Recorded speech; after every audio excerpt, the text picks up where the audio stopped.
Skiller.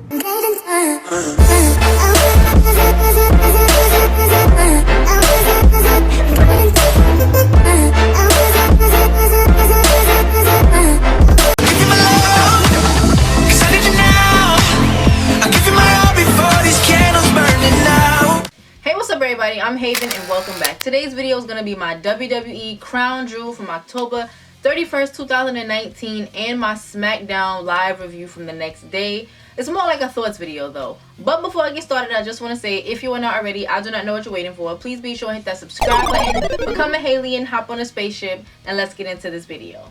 Okay, so Crown Jewel, I thought it was going to be a really terrible show. I never have high hopes for these shows that's overseas, but it actually turned out a lot better than I thought it would be. It opened up with Brock Lesnar versus Cain Velasquez for the WWE World title, and this match, instant classic. No, I'm joking. That's definitely sarcasm. This match was so bad to me. It was pretty quick and Cain tapped out. And then at the end of it, Rey Mysterio came out and he beat Brock with a chair and Brock pretty much like ran away. And I'm just like, what? So if that was the case, why did he even need Cain Velasquez to come? He could have just beat him with a chair the next week on SmackDown or Raw or whatever. It just seemed stupid. And Cain was supposed to be like the savior and he didn't save anybody. So it was very pointless to me. And I'm just not buying Cain as, I don't even know what he's supposed to be. Like, I'm just not feeling him at all. He looks fake tough, you know. He looks like he's unsure. He doesn't know how to sell, and it's just like, I get it. He came from the UFC and he's used to like real hits and real pain and stuff, but Ronda was doing a lot better than this. So the next match I want to talk about was AJ Styles versus Humberto Carrillo. I think I'm probably butchering his name. So Humberto had won, I think, a battle royal or something earlier on the pre-show, which I did not see. And yo, him and AJ's match was so freaking good. They both seemed like they gave it their all, and I would love to see this guy more. I think he's on Raw, and this, even him and AJ, they go so well together. AJ won, but that guy came so close. Calling him that guy because I don't want to butcher his name any longer. The next match that I want to talk about, we had Natalya versus Lacey Evans, and this was the first women's match over in Saudi Arabia, and I think they did a really good job. I didn't care for this match at all when I heard about it, but watching it, I was like, yo, these ladies are really doing a good job. And Natalya won, and at the end of it, her and Lacey Evans hugged. They were both crying. They were both emotional. The crowd was really into it, and I think even Corey Graves cried a little bit. It was a big moment for women in that aspect of wrestling and that place. So I was like, wow, this is a good moment for them, and I don't think there was any characters being played in that moment that they hugged and cried, and I really liked it. The next match I want to talk about was Cesaro versus Mansoor. I don't know if I'm pronouncing his name right, so sorry about it. This match, so good to me, and this was another match that I didn't give a shit about when I heard about it.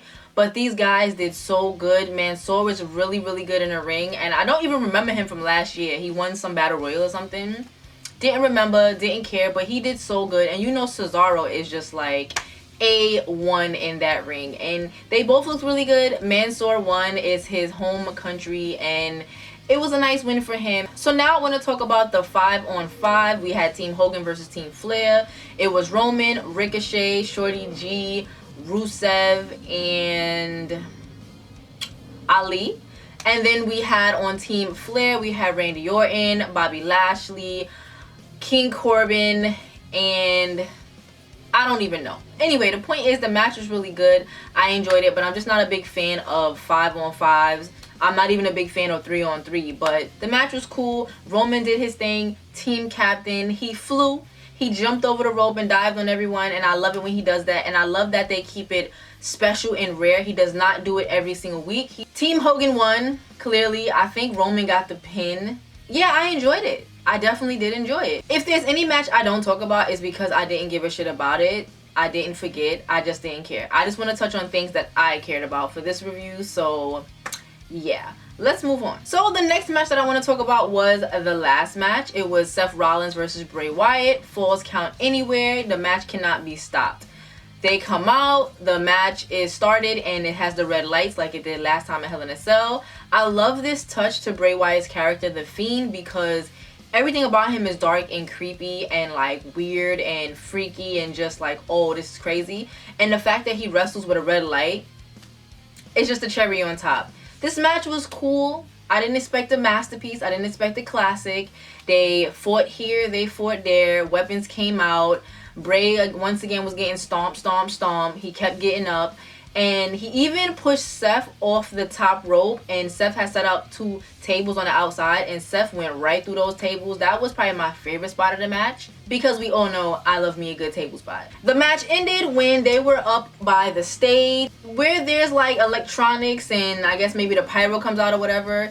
And Bray Wyatt had hit Seth with, I believe it was Sister Abigail, over there on the concrete. And he won. He won, and I didn't expect that, because it's a match that they don't know what to do with this. It was over in Saudi Arabia. Nothing big really happens there, just things for like over there, but nothing like, I guess, life-changing in wrestling. But he won. He's the new Universal Champion, and it raised the question of what are they gonna do now, because now Raw doesn't have a champion. Bray is on SmackDown. So yeah, I like the pay-per-view, and now I'm just going to get right on into SmackDown. So, to answer that question, SmackDown opened up with Brock and Paul Heyman, and Brock pretty much quit to go to Raw because he wants to kill Rey Mysterio, and that's that. I guess he's going to be on Raw, and Universal Champion is going to be on SmackDown, and problem solved. What I want to talk about from SmackDown was the superstars didn't make it back in time from Saudi Arabia. Maybe only Brock, you know? And so they had to put together a show last minute. And this show, honestly, was probably the best SmackDown all year. Because they announced during Saudi Arabia that Survivor Series would be Raw versus SmackDown versus NXT, they decided they had no other choice but to start that feud that night on SmackDown. And man, did the NXT stars come rolling in. Shayna Baszler beat up Sasha and Bayley, and later we saw Bianca Belair beat up Dana Brooke and Carmella in the back. Like, she was pounding those girls with the hammering blows to the back. Mandy Rose and Sonya Deville was in the ring waiting to fight them, and then out comes Rhea Ripley and Tegan Nox, and they beat the hell out of Fire and Desire. And then we saw Tommaso Ciampa come out during Miz TV, and they had a match, beat the hell out of the Miz. Then we saw Daniel Bryan run into Triple H and Shawn Michaels in the back. He challenged Triple H. Triple H was like, listen, I got on a suit. Not doing it tonight. Shawn Michaels faked this out, took off his jacket, and then was like, oh, it's cold. Let me put this back on. I'm like, don't play with my feelings, Shawn Michaels. If you're going to come back from one last match, just do it, okay? Okay. So Triple H said, listen, I got a guy. In comes Adam Cole, and Daniel Bryan said, I want it to be for that title. And they was like, boom, you got yourself a deal.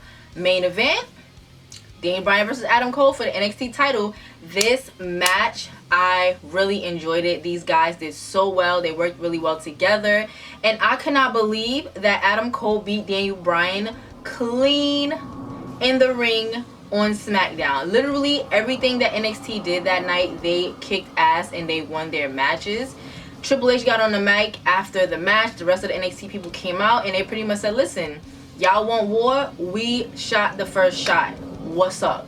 And that's how it went off, and I really, really loved it. And I'm so excited for Survivor Series, even though I know I shouldn't be, because they find a way to mess up the greatest things ever that just writes themselves. They mess it up, but I cannot wait to see it, okay? Anyway, everybody, that's it for this video. If you liked it, please give it a thumbs up. Let me know down below what you thought about Crown Jewel and SmackDown. Let me know if you liked it, hated it, didn't watch. What do you think about Survivor Series? How do you think it's going to turn out? Is it going to be a clean sweep or what? Let me know. Also, don't forget to share and subscribe, and I will see you all in the next one.